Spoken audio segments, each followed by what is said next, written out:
Đúng rồi, nó đi cột cá này cho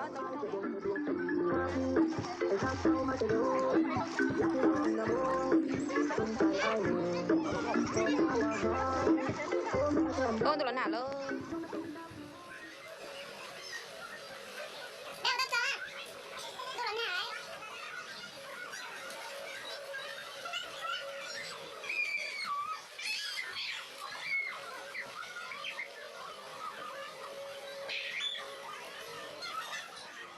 Đã đi đâu? Đang chơi chợ tụi nó làm chưa?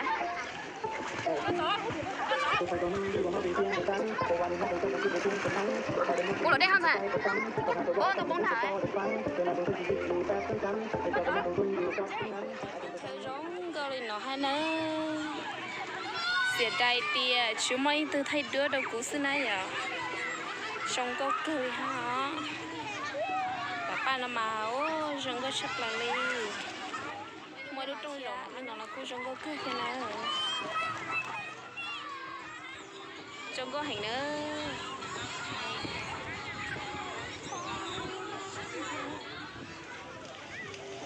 Bạn nào cũng hả bên kén là tôi xì là gì cái thay đó nữa phải chơi rong thế nào quá chi theo trả rong nào có tập cái số đầu lúc cười yêu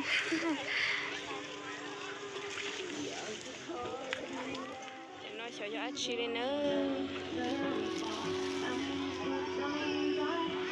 chỉ cái cười nó giờ đây hào cho nó giờ cho chú lọt trâu à lúc xin thì hoàn đọt cú chè cú dừa cho lên liao nó này cho hoàn đọt dừa ít tay phải nói ít tay nên gợt xe nữa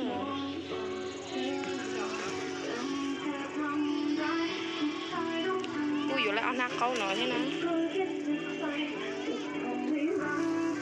dừa câu cho câu nó cho bé nó ta